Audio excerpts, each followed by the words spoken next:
Well, good afternoon to you. Welcome into Florida Live. I'm Garrett Wymer, and thanks for joining us on this Friday afternoon, live on Fox Local, YouTube, and on Fox 35. It's been a busy day of live streaming here on Fox Local, and if you're just joining us, we appreciate it. We've got a lot to come over this next hour. We are standing by to hear from Senator Ashley Moody speaking in Kissimmee. In fact, there's a live look at the podium there where we expect to hear from her. Talking about the government shutdown that is now at day 24 and the importance of paying essential federal workers.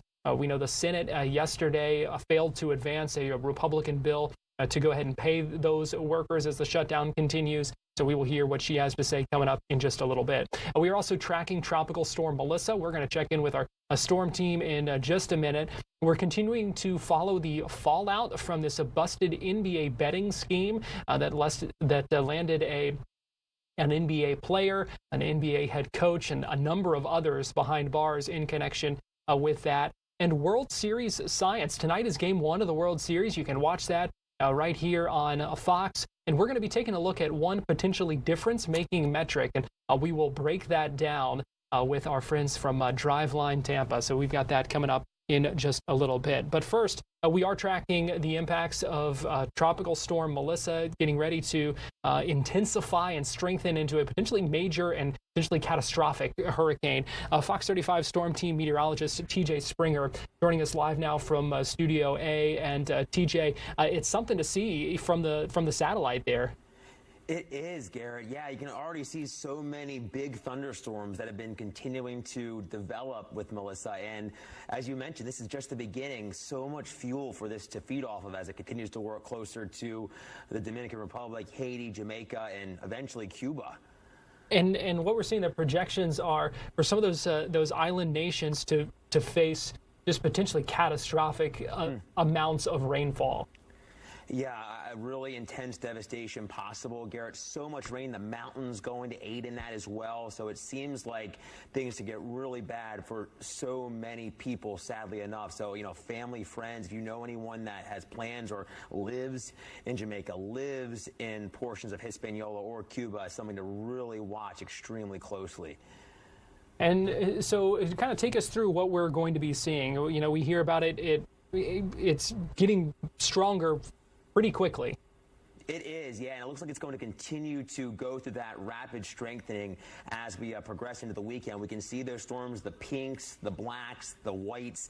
That's the really intense thunderstorm development. And notice really no distinct center just yet, but we think as we progress through the remainder of our Friday into our weekend, we're going to start to see that center develop and eventually looking at a Category 1 hurricane as we progress through late Saturday. And then notice how quickly it strengthens from that Cat 1 strength to potential major hurricane status as we head through the first half of next week, gunning for a Cat 4 storm. And really, with the warmth that we have in the Caribbean, it could potentially even surpass that. This is the early onset look, so to speak, from the National Hurricane Center. And notice the cone is still awfully wide. It essentially gets into Haiti, goes all the way through Jamaica, and now encompasses essentially almost all of Cuba. So essentially anywhere in this cone, remember, that's where the center could be. So still need to watch in the Dominican Republic, still need to watch extremely closely in Haiti, and certainly Cuba as well. But sadly for Jamaica, it looks like this is going to potentially, at least right now, the forecast, if the center goes right through the line here, that could put eastern Jamaica in the dirty side of this storm, which could mean just really extreme devastation, tons of rain measured in the feet, and then the potential for, of course, tornadic activity as well. And that's why we now have hurricane warnings and tropical storm warnings issued here in the pink and the blue for portions of Haiti and all of Jamaica essentially as well. So we're going to be watching this extremely closely over the next couple of days. There's the heat. There's the fuel that Melissa is going to feed off of. Hot to extreme conditions in terms of the warmth for Melissa to fuel or to feed off of, I should say, in the Caribbean and even around Cuba as a whole as it starts to lift toward the Bahamas eventually. And there, too, you need to watch this extremely closely. The Turks and Caicos, the Bahamas, all the Caribbean islands as we start to progress through early next week. But the good news is, at least right now, even though this is going to be a really strong storm, a potential major hurricane as it seems now, it's looking like, at least for the United States, for us here locally in Florida, we're going to see a nice dip in the jet stream developing with a cold front that's going to be moving in early next week. So with that, it's going to run into that quote-unquote wall of wind shear. Notice the dip in the jet stream there situated across Florida. So that should steer Melissa away from the U.S. mainland and likely usher it back into the open Atlantic. And that's what we continue to see with the spaghetti modeling here. Still some outliers that, take it a little farther to the west, but it's looking like the data, the ensemble blend, the data that we're looking at in the Storm Center would indicate that this is going to miss the United States. Aside from indirect impacts to the beaches, the high surf, the high rip current risk, it's looking like we're going to see this continue to work away from us in the United States. And it's all thanks to these cold fronts that are going to be moving in. One we are keeping tabs on that's going to move in on Sunday likely. That is going to bring us the chance for some showers and thunderstorms. You can see that system out across the south right now, bringing storms, rain to portions of Missouri, Kansas, back through West Texas, and that moves our way into Sunday into early next week. So it looks like we'll start the weekend nicely, Garrett, but sadly end it on an unsettled note. Not a washout, as the rainy season has ended, but still looks like we'll have to deal with some potential showers and rumbles as we head through late this weekend. All right, Fox 35 Storm Team Meteorologist TJ Springer, we appreciate you joining us this afternoon here on Florida Live. Thanks, Garrett. Thanks for having me. And we want to check in now with Fox 35 who joins us live from Port Canaveral because, Esther, folks there, are preparing for impacts from when it comes to travel, cruise ships, airlines, all kinds of impacts from this storm. All of the above. And I can tell you right now, the port is extremely busy. You see a cruise ship right over here, right behind me. And right now we're being told that all the cruise lines have not made changes, but they are obviously monitoring the path closely. And as we get over the weekend into next week, we could very well start to see some of these ports closing, some of these ships deciding to take different paths. But you mentioned planes are also knowing that passengers are going to be fearful of the storm, and they are offering vouchers.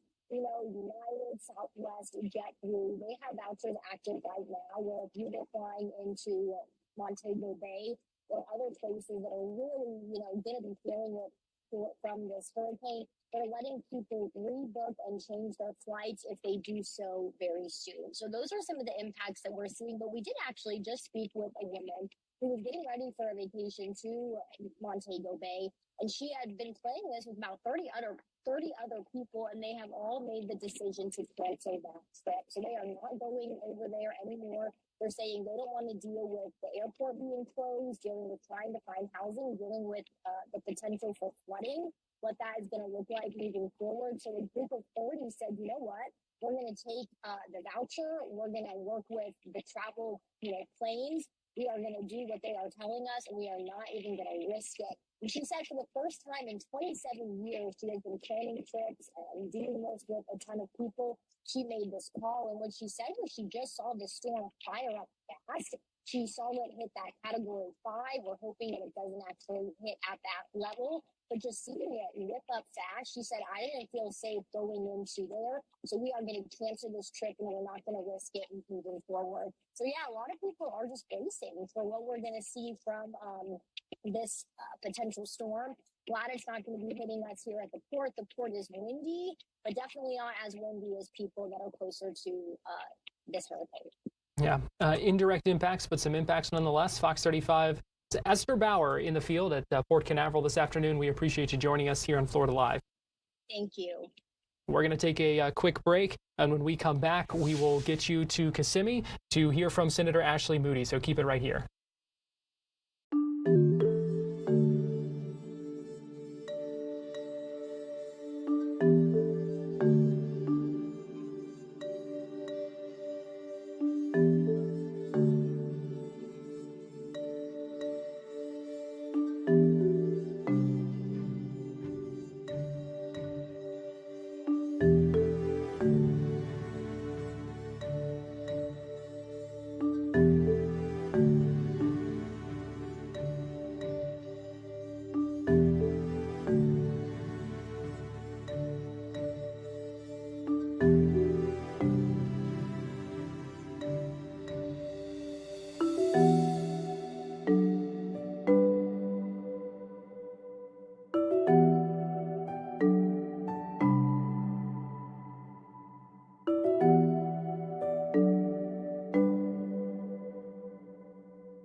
Welcome back into Florida Live, and I want to get you straight to Kissimmee, where we're hearing from Senator Ashley Moody talking about the ongoing government shutdown and the importance of paying essential workers. Let's go ahead and listen in as she speaks. On that, and you have this other party with this very, very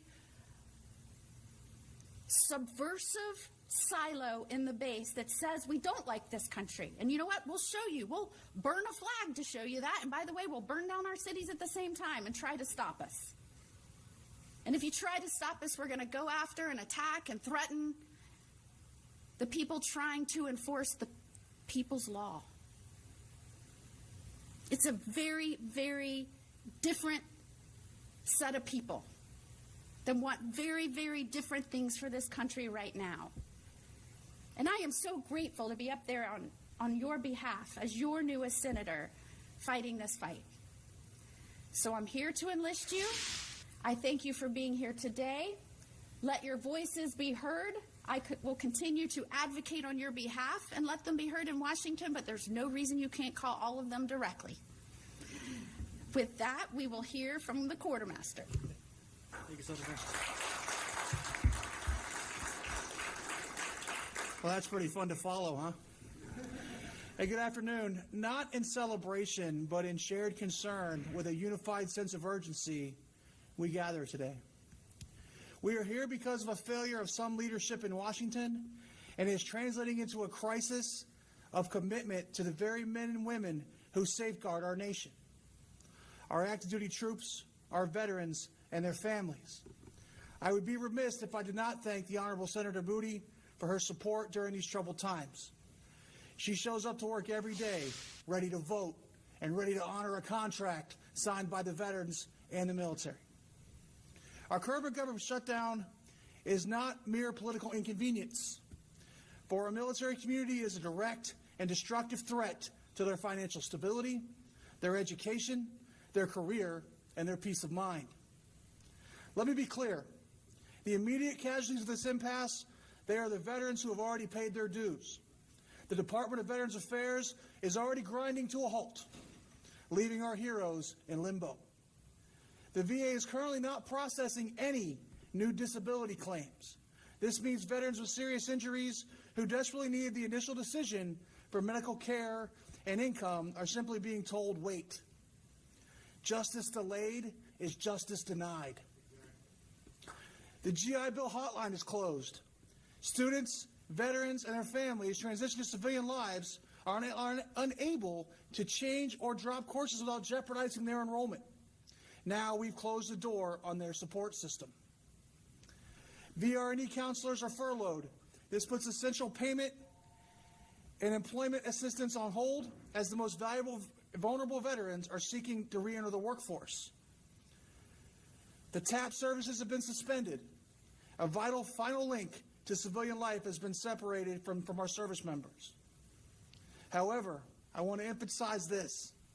The VFW's commitment does not stop when the government does. I am proud to plug our invaluable services. The VFW's accredited service officers are still working on benefit delivery, and our service officers are doing this at absolutely no cost. This pain extends directly to the currently in uniform, creating instability where we must have certainty. While active duty and Coast Guard members were paid on October 15th, there is no guarantee they will receive their pay on November 1st. Imagine the anxiety of a service member overseas wondering how their family will pay rent or buy groceries back home. Our National Guard and Reserve components did not even receive their October 15th paycheck. They show up when the nation calls, yet some have failed them to uphold their end of the contract. This shutdown is severely damaging the foundation of military family readiness. PCS disruptions causing chaos. Only essential moves are being completed. We have families caught in limbo. Their household goods have shipped. Their orders are suspended. They can't check into base housing because inspectors are furloughed. And they have put thousands of dollars of moving expenses on personal credit cards, effectively loaning money to the United States government. On base, child development centers are on borrowed time. While they receive 90 days of funding, that lifeline will end on December 31st, forcing their closure and causing serious implications for every military family. I must stress that due to the funding differences, the CDC on installation suffers sooner than other services. I could go on, but I'll close. The situation is unsustainable and frankly unconscionable. Our service member, Coast Guardsmen, veterans are not political pawns. They deserve better than to have their basic needs held hostage. Therefore, the Veterans of Foreign Wars urges Congress to immediately pass two critical pieces of legislation. First, Congress must pay the Pay Our Troops Act of 2026, Senate 3002, H.R. 5401. This bill will guarantee the U.S. military and Coast Guard members, including the reserves, are paid during the government shutdown. Second, Congress must pass the Defense Authorization Bill, FY26, H.R. 416, Senate 2572. This provides a full 2026 appropriation for all DoD and military activities, including the personnel. Let the message of this room be unmistakable. Our commitment to those who wear a uniform and those who have worn it must be absolute, non-negotiable, and above political prey. Congress, do me a favor, do your job, pay these bills, pay our troops, honor the contract. Thank you very much.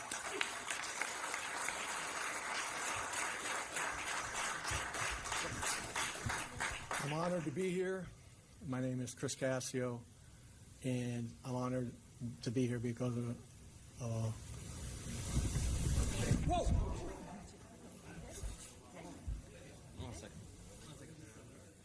Looks like there's some sort of medical emergency there, and so we're going to cut away from that while those at that news conference tend to that gentleman. He's a former DEA special agent in charge, and certainly thoughts and prayers are with him, whatever he may be dealing with. So we will keep an eye on that situation.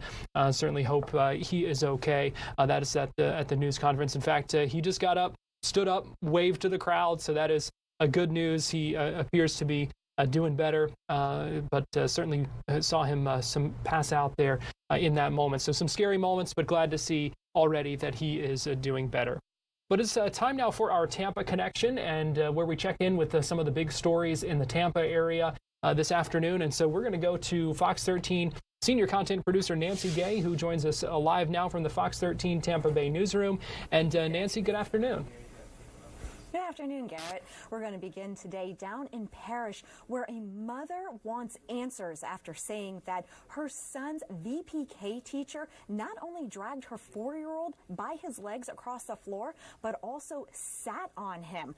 Brianna Purrington said her son, AJ, he's 4 years old, has special needs. And 3 weeks ago, she says the principal of her son's school came up to her as she was picking her son up from school and said that his teacher had been removed from the classroom after 3 staff members reported seeing her drag the little boy by his feet to his nap mat.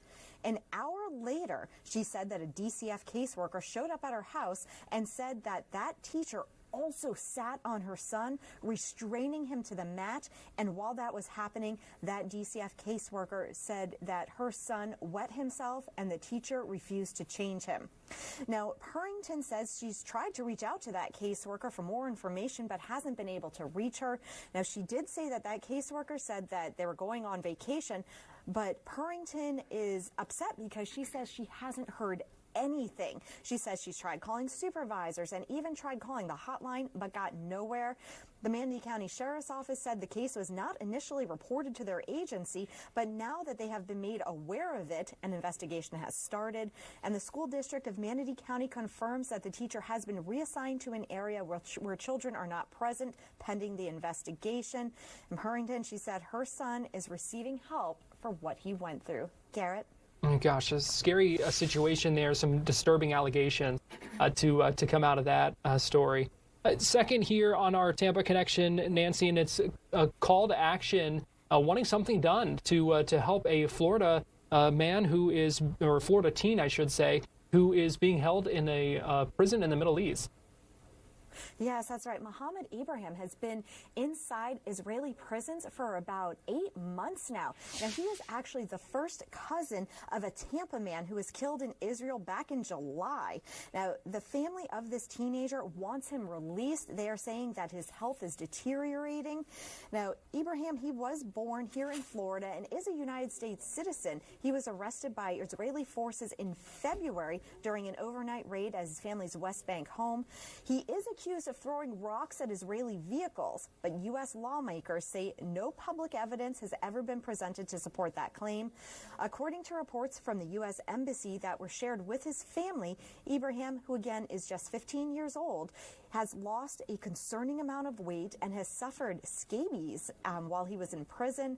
Lawmakers as well as former detainees report that the teen is showing signs of torture. Now, as I mentioned, he is the first cousin of Saif Moussalet. He was a Tampa ice cream shop owner who was beaten to death by Israeli settlers while visiting his family in the West Bank. That happened over the summer. Now, the Israeli government has not disclosed the legal basis for Ibrahim's continued detention or the evidence behind the charges. It remains unclear whether he has access to adequate medical care or legal representation consistent with international standards for minors. Now, he is believed to be the only United States child currently being held in Israeli detention. His family had hoped he would be among the more than 2,000 prisoners that were released earlier this month in a deal between Israel and Hamas. However, he was not included. Now, his uncle has urged United States officials to do more. He wrote a letter to asking Secretary Rubio as well as Ambassador Huckabee to provide a response by November 3rd outlining steps taken to secure Ibrahim's release and ensure his safety. Human rights advocates say they will continue to monitor his health and the conditions of his detention. Garrett? And this is a case that's getting a lot of attention. Congressman Darren Soto, from the Kissimmee area, held a virtual town hall meeting last night. We actually just played some of that a little bit ago on Fox Local, and the very first question he was asked was about this case, and he said that he is working with some of the other members of Congress and whose family are constituents of other Congress members to try to get some action on this. So we'll see. We know that it is certainly getting a lot of attention. And it is day 24 of the government shutdown, as well as all of these things are going on, continuing to track the impacts of that. And as we have seen, it's certainly having impacts on some charities and food banks all across the state of Florida. Yeah, that's right. Today is the first day that furloughed federal workers will not receive any type of a paycheck. And Feeding Tampa Bay is working to try to help those furloughed workers. They've started a program that includes working with other local groups to try to expand their capacity. Now, the nonprofit has set up a helpline to connect those who have been affected to groceries, personal care supplies, financial resources, emotional support services, and more. Now, Feeding Tampa Bay also said that in addition to these federal furloughed workers, there's also the threat of 250,000 households having their SNAP benefits suspended next month. So the nonprofit, while they say they are preparing as best as they can, they are in need of the community's help. Now, Feeding Tampa Bay has also dedicated services and times for anybody who has been impacted by the government shutdown. They also have a shutdown helpline, and that helpline is open Monday through Friday, 9 a.m. to 5 p.m. And for anybody who needs assistance, that helpline phone number is 813-710-9003. Garrett? We talk about the government shutdown and hear, the back and forth, when it comes to the politics of it, but some real world impacts and some tough things that a number of families are going to be going through, especially if this thing continues on a whole lot longer. So important to keep those impacts in mind, and I appreciate you sharing those resources for those who do need that help. Fox 13 senior content producer Nancy Gay, we appreciate you joining us for our Tampa Connection. Thank you. We're going to take a quick break here on Florida Live, but we'll be right back.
Welcome back into Florida Live. Garrett Wymer here. Thanks for joining us on this Friday afternoon as we continue to follow the fallout from the huge announcement yesterday of this alleged NBA betting scheme. A couple of different things at play here. One, the arrest of Terry Rozier, the Miami Heat player, who is basically accused of leaking out some information to help gamblers. And one of the examples was that he allegedly planned to leave a game with an injury in 2023, told that to some bettors ahead of time, and they were able to make a lot of money on that. The other thing at play here is Chauncey Billups, who is an NBA Hall of Famer. He's the head coach of the Portland Trail Blazers, although suspended right now.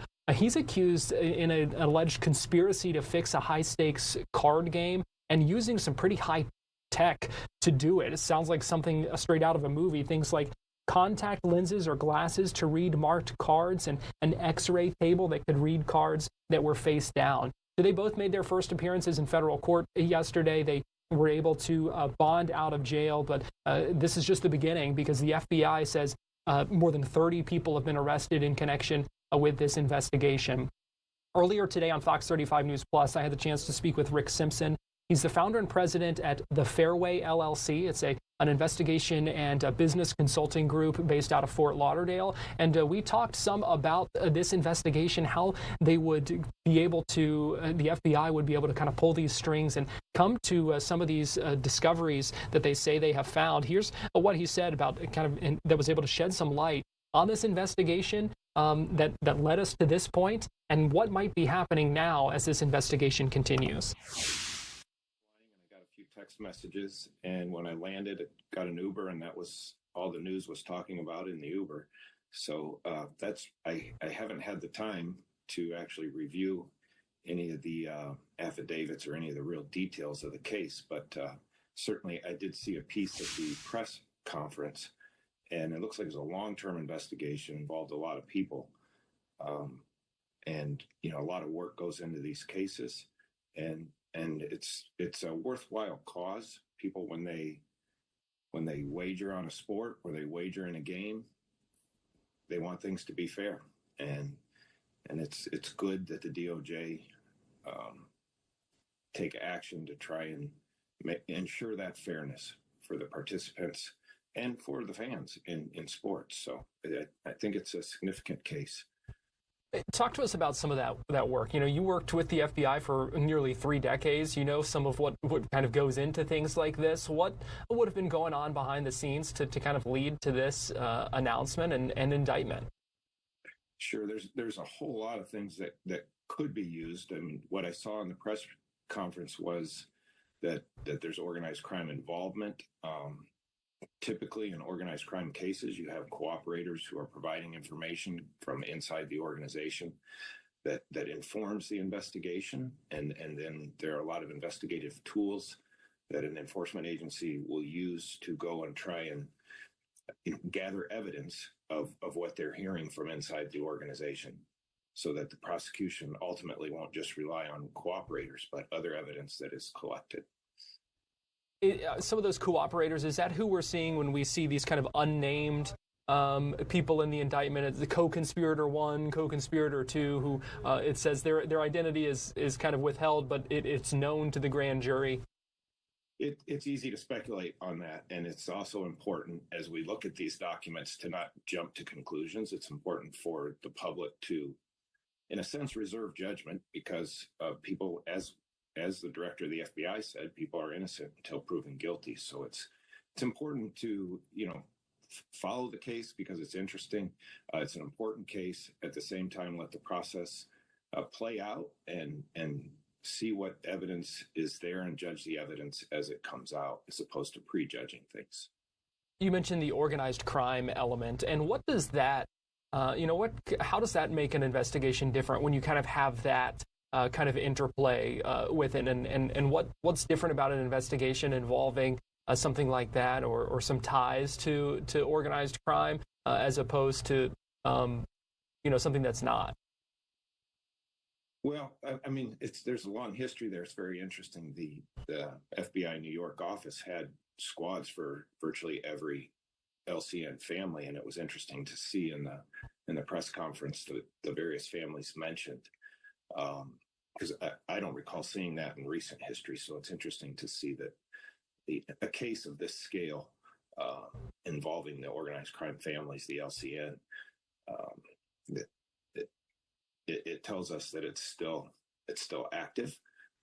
It hasn't gone away, and it's something for the enforcement agencies to continue to address.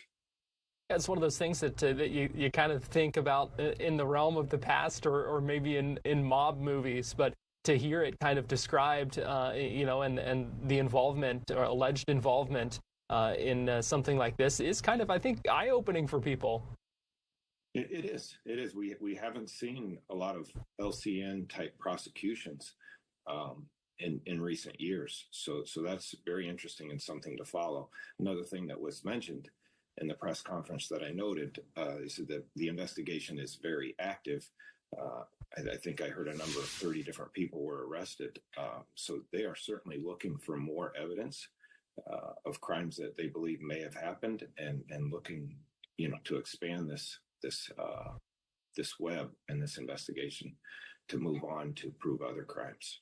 How does something like this unravel in your experience? Obviously, we can't speak specifically to this case, but what is kind of the thread here that begins that unraveling? How do they follow the money to unravel something like this that seems to have its to mix metaphors, to have its kind of tentacles in a lot of different ways? So we like to say, working organized crime, white collar crime, going back to my first days at the FBI Academy, find the lies and follow the money, and that takes you to the evidence. And as you start to peel the onion, you find one lie, you find another lie. Usually that involves the illegal obtaining of some money via what turns into a wire fraud conspiracy, a wire fraud count, and an indictment down the road. And then you follow the money. So when money is obtained illegally, and then they start trying to hide the proceeds, that's where the money laundering counts come in.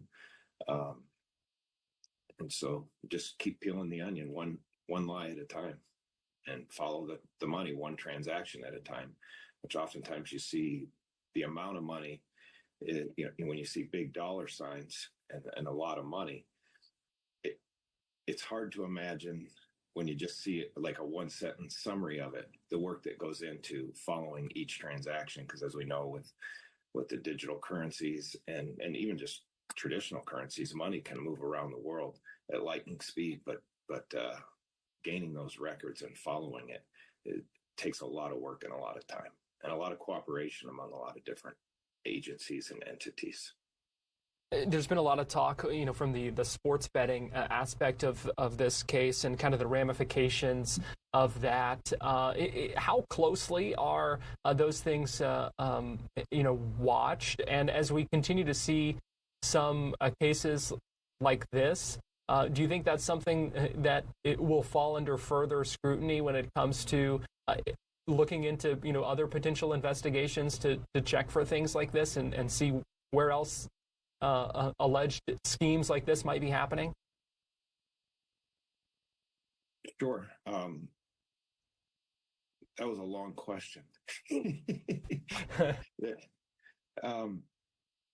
I think overall, this type of investigation where this number of people are arrested, in the realm of sports betting, is going to have hopefully a deterrent effect on.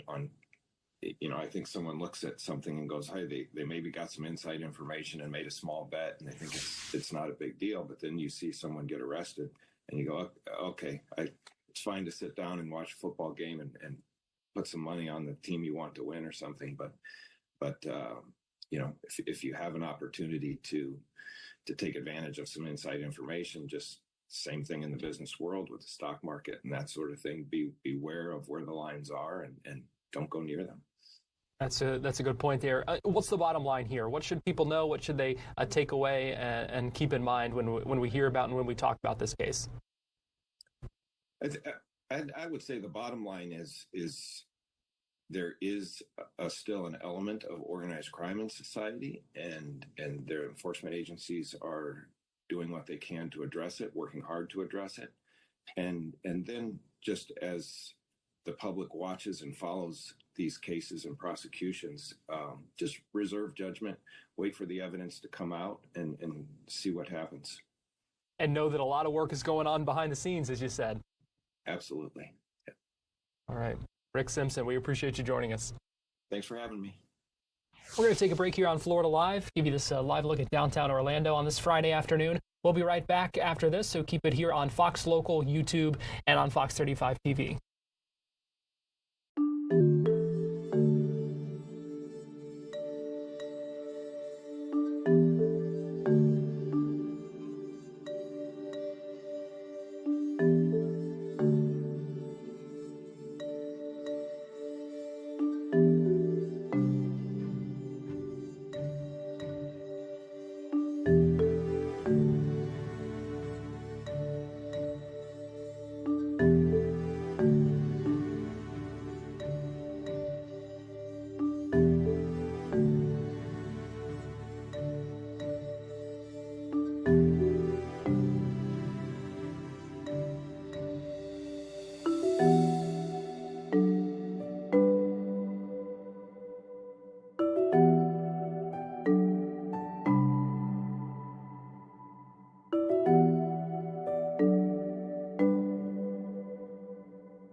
Live look inside Rogers Center in Toronto, where we are getting ready for Game 1 of the World Series. The Dodgers, the Blue Jays. It all starts tonight, the Fall Classic, north of the border. Coverage going to begin on Fox at 7 o'clock with the pregame show. First pitch about an hour or so after that. So a lot of excitement for that. Welcome back into Florida Live. Garrett Wymer here, and thanks for joining us on this Friday afternoon. So let's talk a little baseball here and a little bit of the science behind it as well, because there is one potentially difference-making metric that has really made a big difference for the Blue Jays specifically. We're talking about George Springer, who has been clutch this postseason. He's the one who hit the 3-run home run to send the Blue Jays to the World Series, and he has seen his bat speed improve quite a bit. So why does that matter, and what impact could that have in the upcoming World Series? Bringing in our friend Travis Fitta, who is the lead hitting trainer at Driveline Tampa. And don't let the Ohio State gear fool you. He knows his stuff. Travis, we appreciate you joining us this afternoon here on Florida Live. Yeah, I appreciate you guys having me back on. Yeah, I'm still going to stay with Ohio State, but pumped to be back. So, Travis, we're talking about bat speed, and just for those who may not necessarily know, just talk to us about why, in general, that is a metric that you kind of look at, and what's important about that. Yeah, I think, by this point, a lot of people have heard about bat speed. I think the number one thing to understand with this is swinging the bat fast is not new, even with all the advanced analytics that have come out over the last couple of years, right? Like, guys have tried to swing the bat as fast as they can to produce the harder hits, to produce more distance. So it's a really important metric, especially, I mean, even talking about guys like George Springer who are getting up there in age now, right? Like that aging curve is really real when it gets to the 32 plus. So, the thing that we look for in the gym, obviously, is understanding that there's a barrier of entry to play at the higher levels. And the guys who are swinging the bat the fastest are usually making the most impact and the most production. So the interesting thing to note here, and I'm sure we'll get deeper into this, or anybody that's followed Driveline, for every 1 mile an hour of bat speed you gain, if you continue to make really good flush contact with the ball, you stand to gain 1.2 miles per hour in exit velocity and anywhere from 4 to 7 feet. So you think about all the wall scrapers, you think about all the ground balls that just got to an infielder's glove, like adding speed to it is the number one way to turn that production around for yourself. And this is something that we are seeing these big league athletes focus on and specifically train for, and seeing it make a difference. So for you at Driveline Tampa, what are some ways that you do that training and train to speed up the bat? Yeah, this is honestly like one of the more fun things to train for guys, right? A lot of amateur kids, even professional athletes, right? Like have moved a certain way their entire life and never been asked sometimes to move faster. And there's an intentional method to trying to build the engine to move as fast as it can. So we can use on site, we'll use our bat speed trainers, which are going to be 2 overloaded objects and 1 underloaded object. We have a handful of other bats we love to use with guys. But really, it's going to be used in conjunction with what guys are doing in the weight room, right? And that's what makes training facilities and environments like Driveline really exciting, is that we're working hand in hand with our HP component. Those coaches are going to build the engine in the weight room, and we're going to do a lot of it tactically on the skill side, both in the hitting cages and for pitchers too with arm velocity. So it really is a thing that has been going on in the sport for a while. I mean, if you know Driveline, we've been talking about it for the last 15 years, but we're starting to see now that a lot of this is getting adopted at the collegiate level, at the professional level. And that's the thing, right? Like training bat speed it's important, but it's also not the only thing in a vacuum, right? Like improving biomechanics and the way guys move is going to elicit more speed. Keeping guys healthy is going to elicit more speed. Guys being able to make better decisions with better plans and approaches is going to be able to unlock speed. So one of the more important things you can do as a trainer, as a coach, as a team, as an athlete is, yes, put a lot of good work into the offseason development, prioritize training bat speed. But just because you get into season and you're going doesn't mean you need to give up on that training, right? Like speed, power, these are all perishable skills. So the more you do it, the more often you're going to hang on to it. And in the guy's case like George Springer, you're going to be able to hold on to it for a whole lot longer than getting into your early 30s. Does the picking up speed with the bat, does that have any other impacts on other aspects of your swing? Yeah, no, a really, really interesting question, right? Such a case-by-case basis with athletes, right? It's understanding how each guy learns, how their body interprets, how their brain interprets information. But there's been really, really good studies inside of our own building where we've seen guys actually move cleaner the faster they thought about moving. We've seen paths improve by simply just getting out of your brain's own way of trying to perfect movements to elicit a really good objective feedback. I think it's more now about how do you find speed to become subconscious in guys, right? There is going to be intentional days in gym where, we are asking dudes to move as fast as they physically can. And that is in an attempt to continue to move the ceiling of the motor all the way up for a guys. You want this idea of speed to become a very subconscious thing. And for, the average fan who's watching baseball, like understand that MLB average bat speed is around 71.7 miles per hour, which means that's your barrier of entry. Those are middle of the pack guys. Your best guys right now are going to be swinging at 73, 74, 75 on average. And those tend to be the guys. I mean, if you look at Baseball Savant and just look up the bat tracking leaderboard, like the guys who are swinging the bat the fastest tend to have the most production.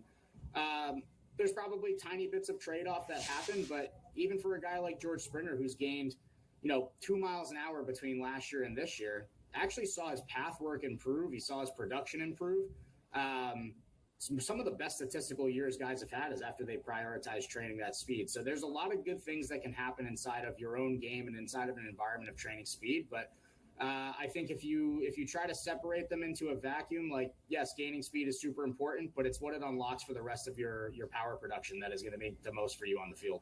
Well, yeah, and it doesn't sound like much, when you're talking 2 miles an hour, but you do see it make a difference even in kind of small increments. Yeah, again, right? Like everybody is going to be a little bit different, and each athlete is different. So some guys are going to be able to reach back and get a little bit more, but you start talking about your MVPs, your all-stars, start talking about your bench pieces, right? Guys who generally are moving the bat faster than they have are going to tend to start to see more production. And I think when you look at the Blue Jays specifically on a team level, right, like being in the World Series is going to spotlight a lot of that, but they've done something really special, both from an organizational standpoint and from just the in-season component of how they work with their guys and what they prioritize, that, hey, as this season goes on and it's a grind, we're going from February to now October, almost November, right? Bodies are tired. People are fatigued. Like, speed has to continue to be trained, and it's the one thing that's going to give them, an advantage when they start facing really good competition. So minimal changes are massive when you're talking about speed. Even if you're adding one, you're potentially gaining distance, you're gaining speed, you're gaining an advantage in that way. We know we've got a ton of baseball talent here in Central Florida. What is the takeaway and the kind of the lesson from this for the young players who are watching this and watching the World Series and seeing this all play out?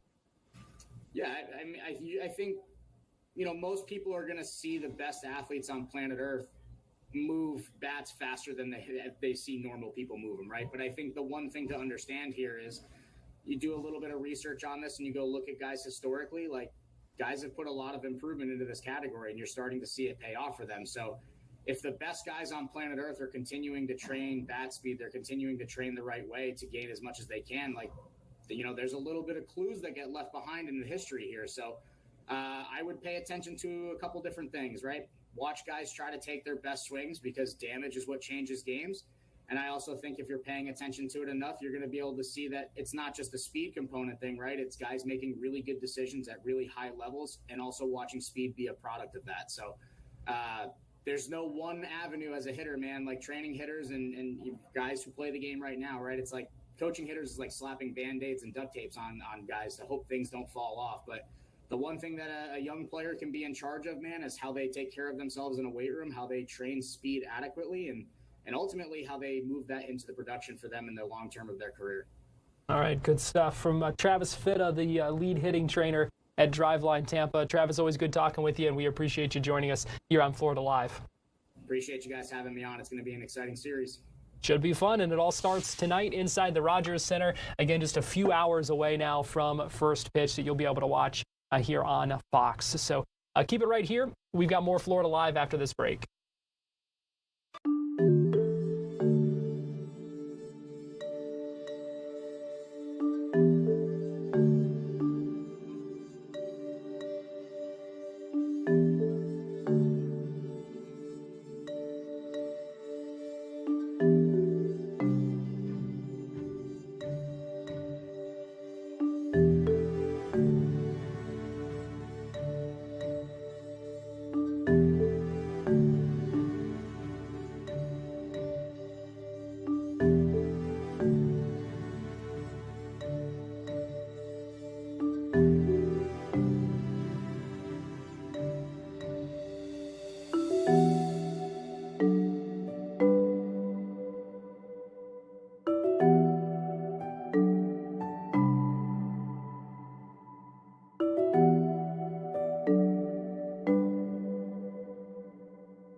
live look at Lake Eola in downtown Orlando. Fox 35 Care Force getting ready for Making Strides Against Breast Cancer, a big event every year that walks around downtown Orlando and Lake Eola.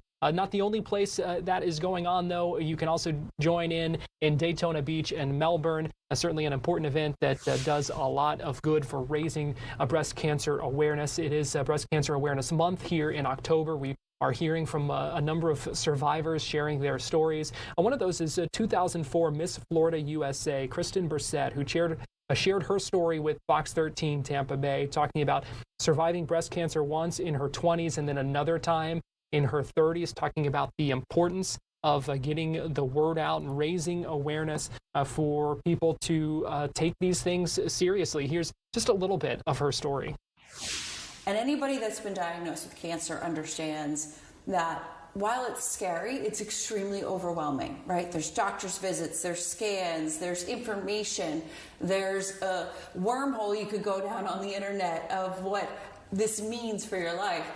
But thankfully, I had an incredible husband support, family support, and colleague support at my TV station, and went through a surgery to remove the tumor, had 36 rounds of radiation, of proton radiation, and I'm glad I can say I am 4 years cancer-free. When I was first diagnosed, I really didn't know anybody that had been diagnosed with breast cancer, and it still was somewhat not talked about between the older women in our lives.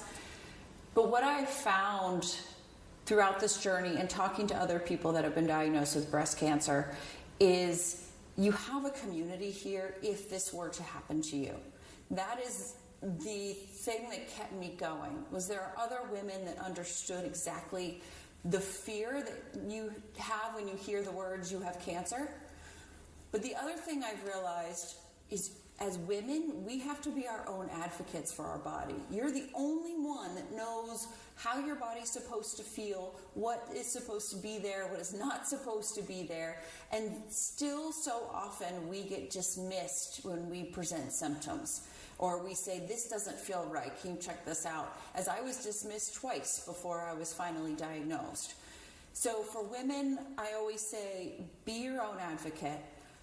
If something doesn't feel right, talk to somebody, talk to a professional, talk to a doctor about it, but also make sure you're on top of your health, your mammograms, any physicals that you need to do every year. We're the only ones that can take care of our bodies the best way.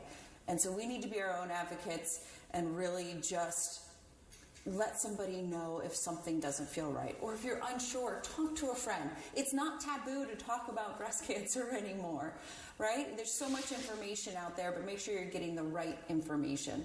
I know after I was diagnosed, I actually had 2 family members who were in their early 40s that ended up being diagnosed after me. But many times, one of them have said the reason they caught her breast cancer early was because of my diagnosis. I understand sometimes the frustration of all of a sudden October is full of pink and full of all these breast cancer slogans and products that are out there. And I get that it can be a triggering time for a lot of people, especially if they've had a hard fight with cancer or have lost somebody they love to cancer. But what I always feel is the more we can make awareness of it, the more we can raise money for research, the more we can educate folks. Like, if it takes to getting to October to remind a woman that, like, oh gosh, I need to make my appointment for a mammogram, I think it's all worth it. The one thing I always think, though, is while this seems to be somewhat of a celebratory month sometimes, we're celebrating survivors and fighters, we cannot forget those loved ones that we've lost. I've lost friends. Important words and things to remember there. And again, tomorrow we hope you join us as we make strides against breast cancer. And you can do so at Lake Eola, the downtown Orlando location. Also, we've got events going on in Daytona Beach and in Melbourne. You see on your screen there, fox35orlando.com/careforce, where you can register. We hope to see you out there tomorrow because, again, that work is so important to raise awareness all of the time. And we know that that money goes to a good cause with the American Cancer Society. Well, thanks for joining us here today for Florida Live. Take care. Have a great afternoon. We hope to see you tomorrow.